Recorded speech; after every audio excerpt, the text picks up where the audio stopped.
Hello, welcome back to another episode of our HR podcast, where we delve into the complex and often controversial topic of foreign labor in Malaysia. I am your host, Nayli, and I'm excited to guide you through this multifaceted issue that touches on economics, politics, culture, and society. In today's episode, we are joined with our two special guests, Myra and Izzul, who are experts in labor markets. They are here to share their insights on this somewhat popular topic on whether we have too many or too little foreign workers in Malaysia. Together, we'll explore the different perspectives surrounding the presence of foreign workers in Malaysia, in which we'll examine the impact of foreign workers on Malaysia's economy, the challenges they face, and the contributions they make to the country's growth and development. We aim to provide a balanced view on this pressing issue. So, Izzul, what are your thoughts on this topic in general? Okay. Assalamualaikum warahmatullahi wabarakatuh. My name is Izzul, and I am a labor market analyst, analyst.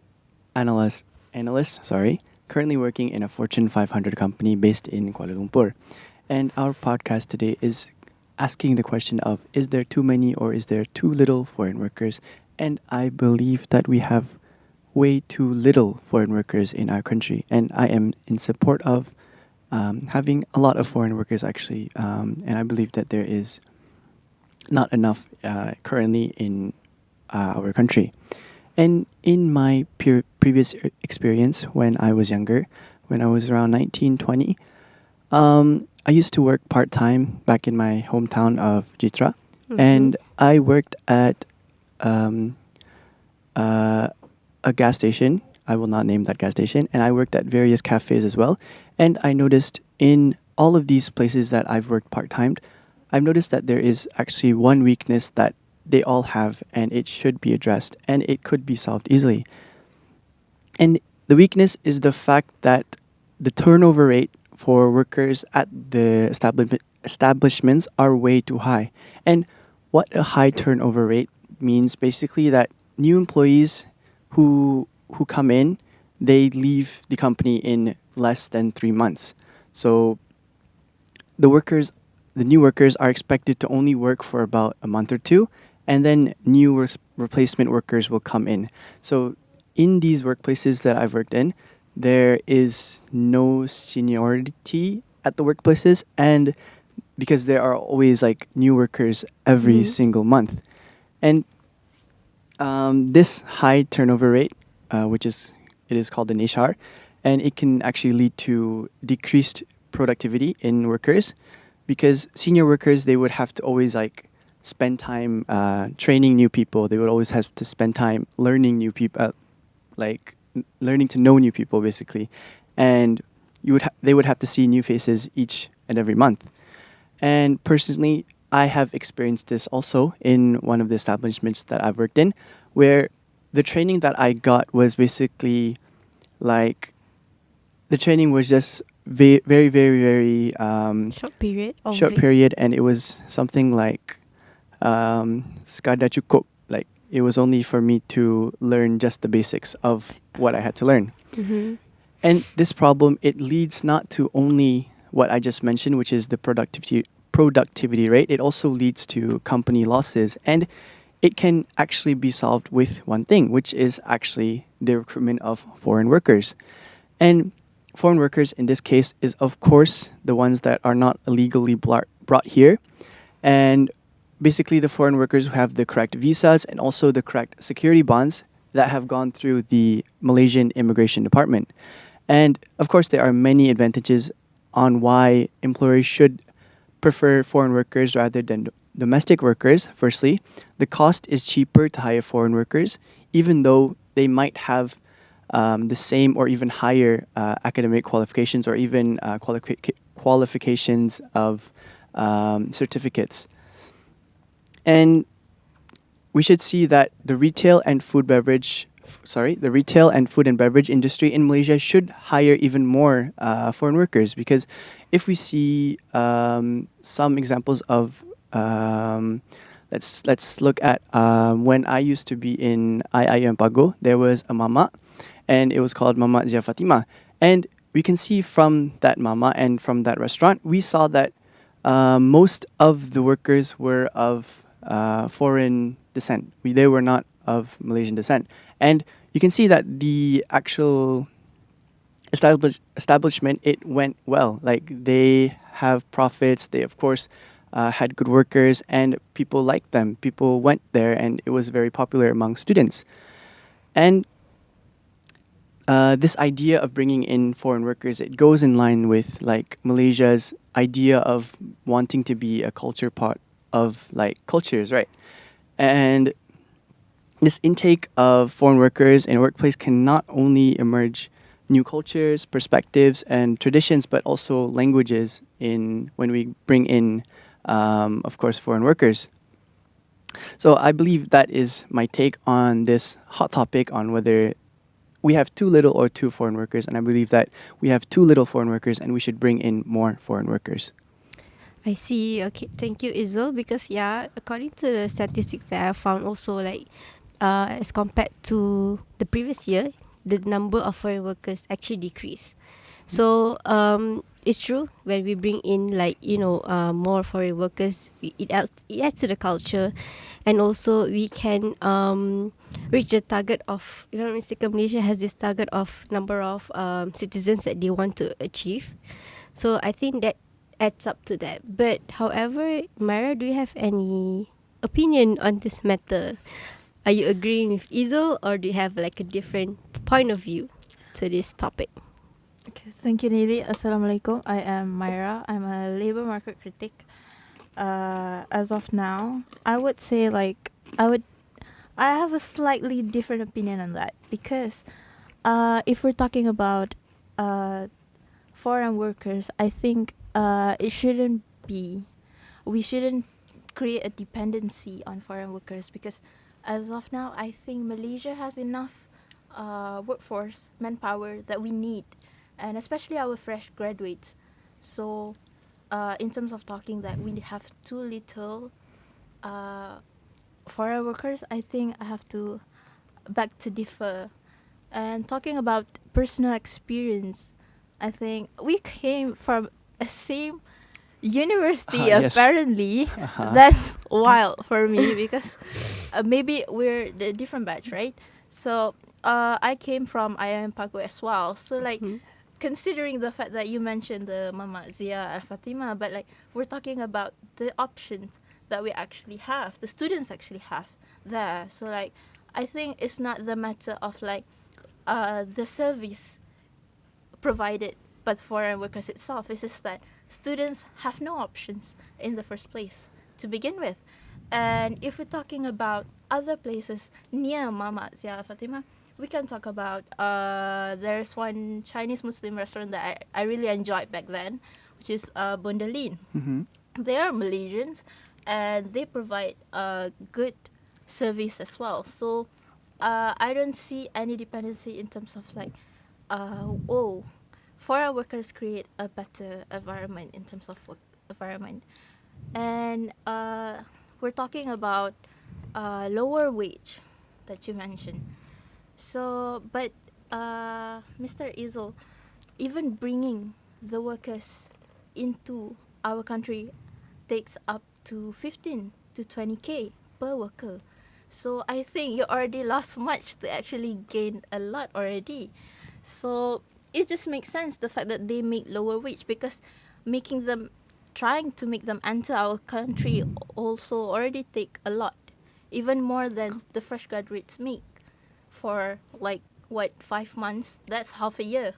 So like I do not see the point where like our country should waste such money on terms of like foreign workers, and instead of like focusing on our fresh graduates more. So that is my opinion on that. Like, yeah.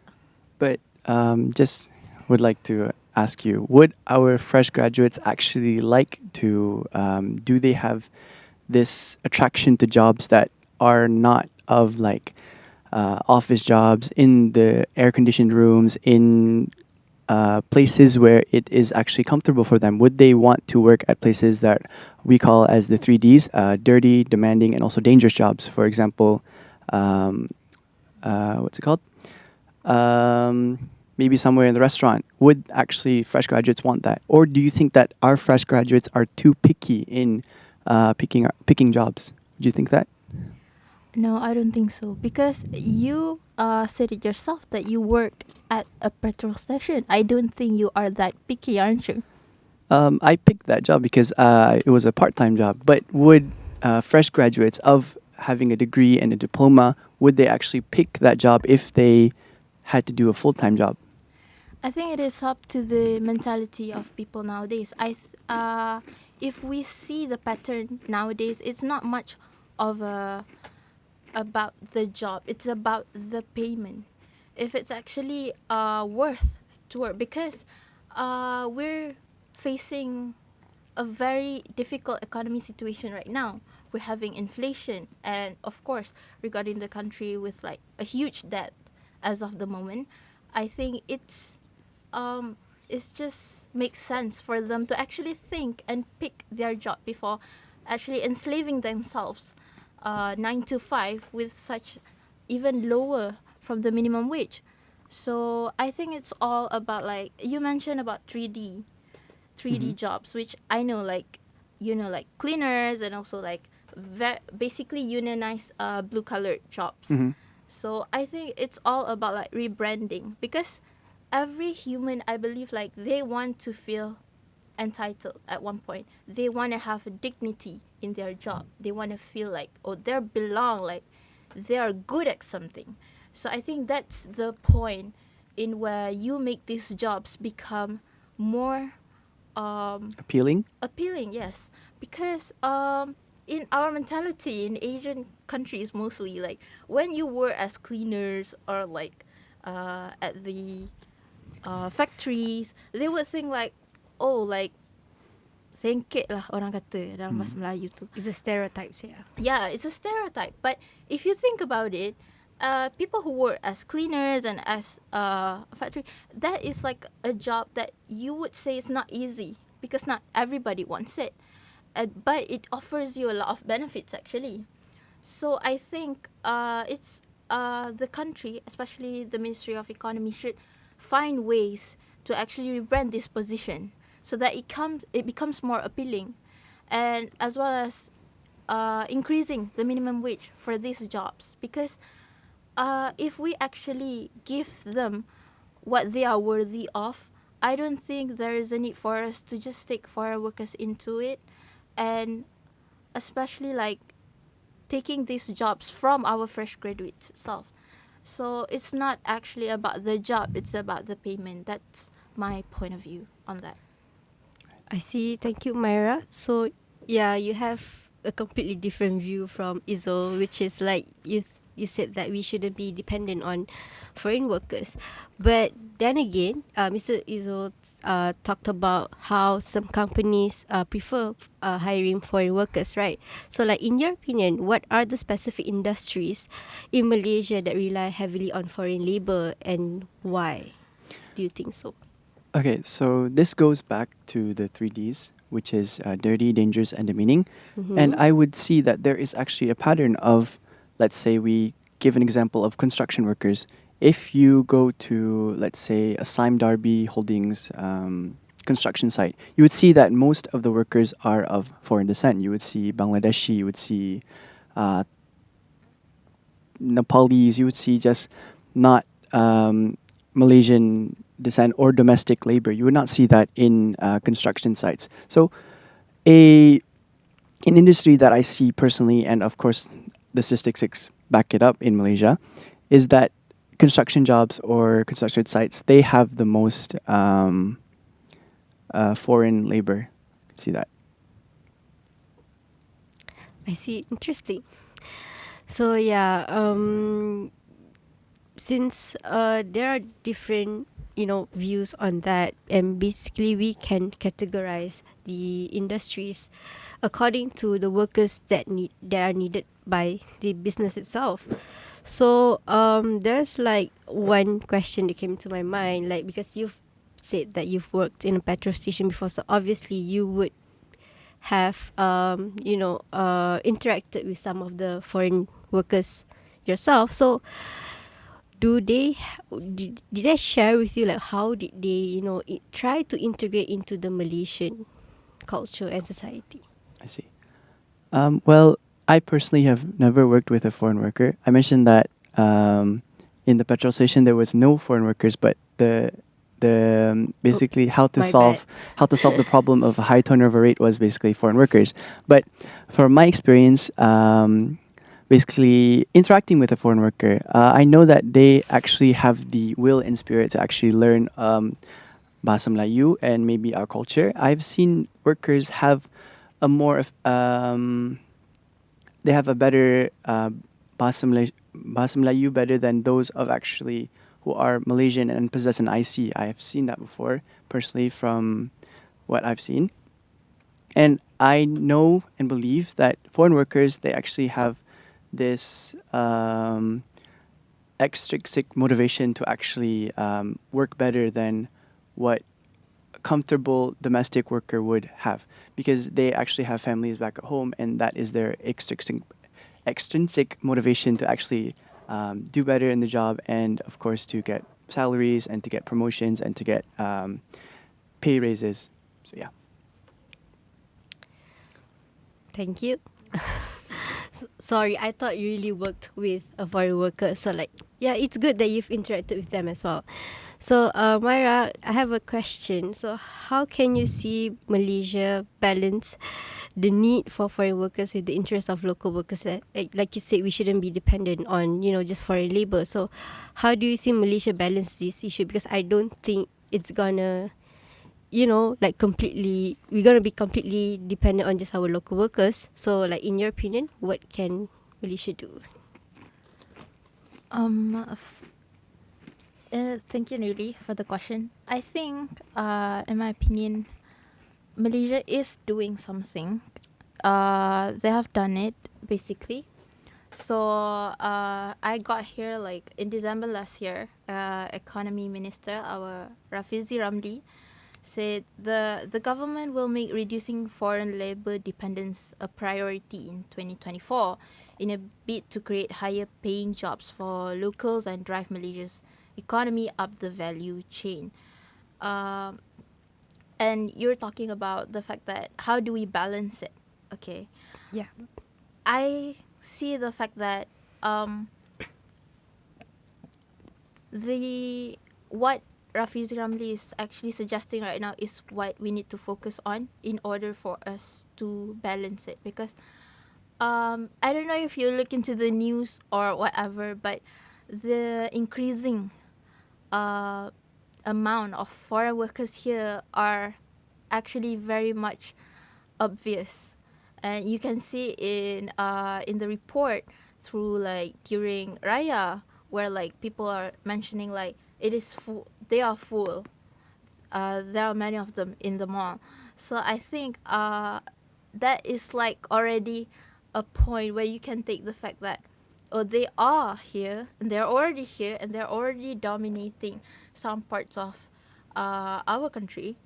And as you can see in the report in December 20 this year, 171 Bangladeshi workers in Kota Tinggi, Johor, were duped into entering the country on the promise of jobs, and now they remain unemployed.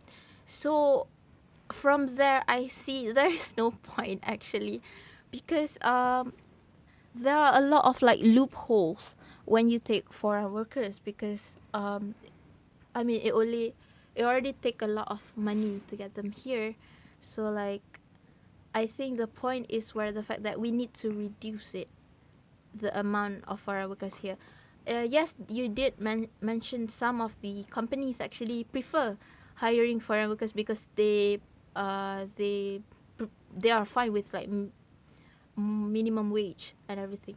But that is because they are here on a survival instinct. If you actually imagine, they need to survive here because they came from very far places. Like you came from Bangladesh and like or Nepal or anything. Then you come here and you had one job, of course, to survive and to create jobs. So I think whether they picked up any of our culture and integrating with our language, it's actually a need for them to survive. If not, I don't think they would stay and remain for long in jobs. So that is what I think is important, is the fact that Malaysia needs to focus on increasing the minimum wage for fresh graduates. It's absurd the fact that we're having like the increase of uh, money, like in terms of pricing in the market, but Inflation. our buying power is actually still decreased. I mean, it's still minimum. Like, we have a lot to pay. We got rent to pay. Yeah, We got true. yeah Taxes to pay. and let's not talk about transportation.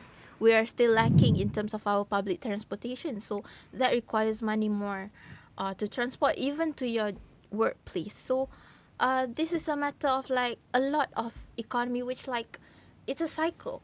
Everything relates to each other. So if we could create a better work environment with a more sufficient wage, then I think we could create a balance, because I think foreign workers is it's not bad to get foreign workers here, but not to the point where it dominates, and it is it increase it's more than our fresh graduates. So yeah, that is my take on that. That's very insightful. Yeah, I could see how like many fresh graduates are complaining on Twitter saying that they don't have a job, and like you know they can't find a job in the span of like a year after graduating. So it's kind of worrying as well. Maybe one of the reasons would be foreign workers dominating the job markets and stuff. But yeah, since Izzul mentioned that or he supports the idea of like bringing in more foreign workers, so what strategies you could like could Malaysia Mhm. industries do to attract them to come into Malaysia and work, I in your think, opinion? okay, in my opinion, I think that we should actually have more legal immigrant workers. We should not Mm-hmm. have what we call as pati pendatang Asing asing tanpa tanpa izin. izin. Yeah, okay. And we should actually have more agencies in, of course, Bangladesh, India, Nepal, all these countries to actually have a rigid system for them to come here and actually come here legally. And of course, when it comes to the minimum wage, when our minimum wage is increased, it not only attracts domestic workers, Mm-hmm. fresh graduates of our locals, but it also increases the attraction of the foreign workers as well, because if they see that Malaysia's GDP is pretty high, and if they see that our salaries are pretty high, then they would have even more motivation to come here. And Yeah, I agree.